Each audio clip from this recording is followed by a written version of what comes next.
समाया की art class आज छुट्टी थी तो उसने घर पर ही एक पेंटिंग बनाई और वो थी राधा कृष्ण की।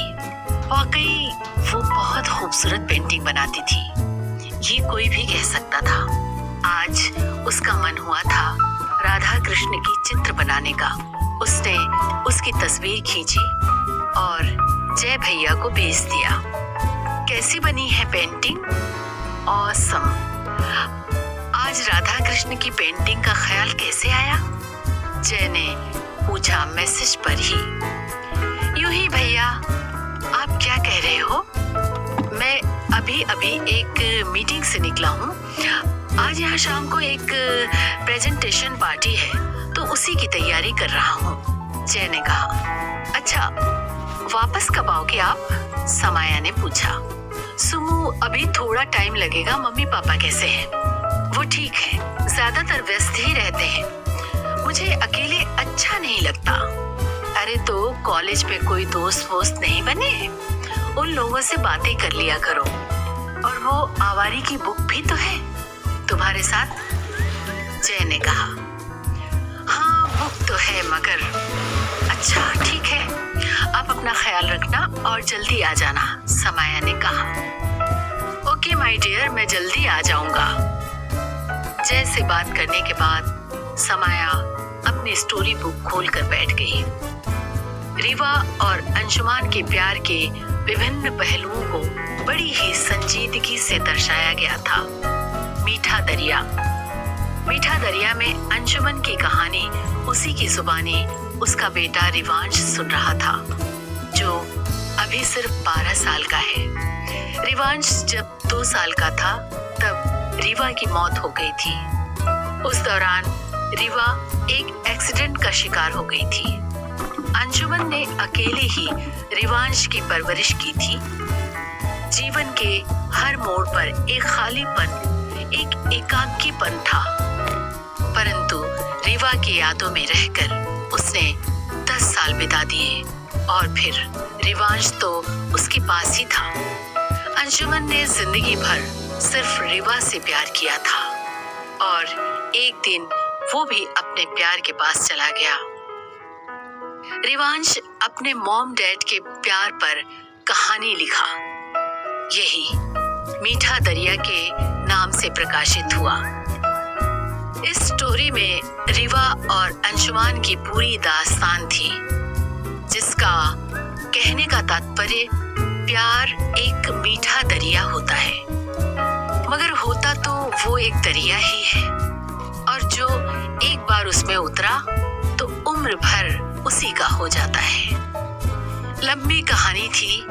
समाया ने देखा रात के 2 बज रहे हैं। वो इस तरह डूब गई थी कि वक्त का तकाजा ही न रहा। वो किचन में गई। पहले पेट भरा, आज उसे नींद नहीं आ रही थी। अंशुमन उसके दिमाग में घूम रहा था। क्या ऐसे भी कोई प्यार करता है? अंशुमन रीवा को कितना चाहता था। उसने केवल एक लड़की के लिए अपनी पूरी जिंदगी दे दी और तो और उसकी यादों के सहारे अपनी छोटी सी उम्र भी जी लिया। केवल रिवांश को होश संभालने तक वो जिंदगी को थामे रखा और जब उसका काम पूरा हो गया तो उसने भी जिंदगी से विदाई ले ली। सोचते विचारते समाया सो गई। आज विभोर क्लास जल्दी आ गया था। वो शाम का इंतजार कर रहा था, लेकिन उसे आने में अभी देर थी। विभोर मीठा दरिया निकालकर पढ़ने लगा। रीवा का एक्सीडेंट अंशुमन के पिता ने करवाया था। वो नहीं चाहते थे इतनी गरीब और अनाथ लड़की उनके घर की बहू बने। 2 साल से अंशुमन और उसके पिता में शादी को लेकर मतभेद बने रहे और इसी बीच रिवांश का जन्म भी हुआ था। रीवा शादी से पहले ही मां बन चुकी थी और ये भी वजह बन चुकी थी उसके चरित्र पर सवाल उठाने की, मगर अंशुमन के प्यार ने उसे संभाले रखा था। पर इससे पहले कि उन दोनों की शादी होती, अंशुमन के पिता ने रीवा का एक्सीडेंट ही करवा हुआ थी।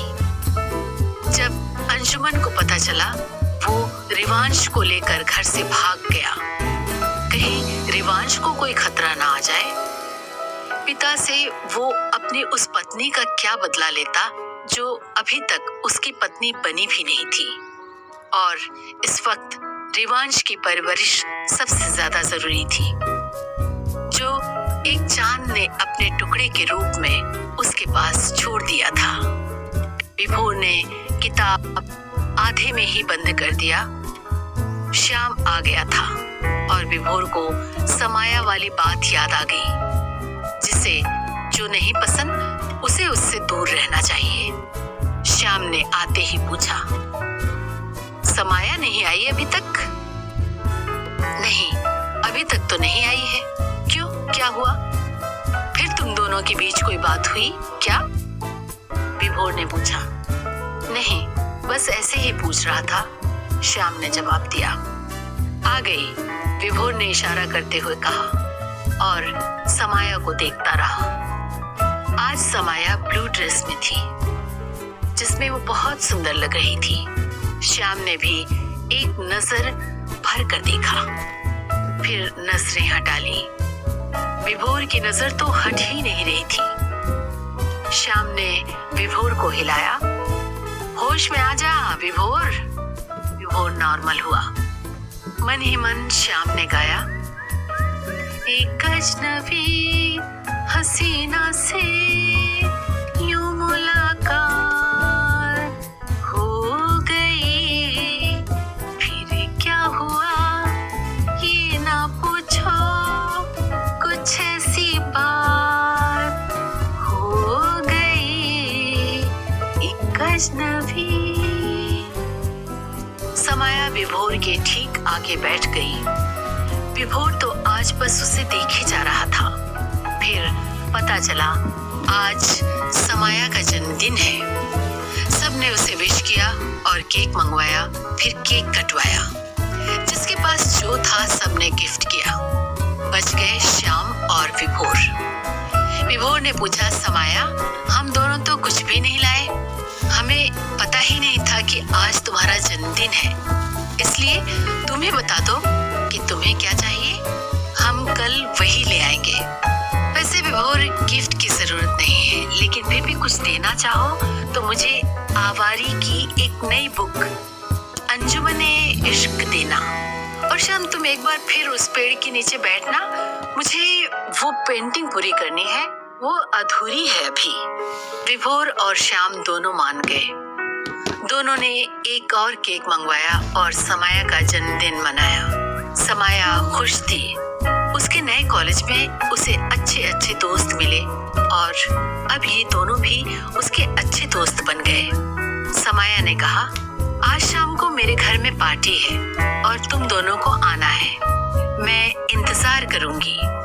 ओके मिस समाया, हम जरूर आएंगे, विभोर ने कहा। श्याम, तुम आओगे ना? ऑफ कोर्स आऊंगा, श्याम ने जवाब दिया। समाया के जाने के बाद विभोर ने पूछा, श्याम, अब भी तुझे लगता है समाया में बहुत एटीट्यूड है? हाँ, एटीट्यूड है तो क्यों नहीं लगेगा, बट मुझे उसका एटीट्यूड पसंद आया, श्याम ने जवाब दिया। कितनी प्यारी लड़की है, विभोर मन ही मन सोचने लगा।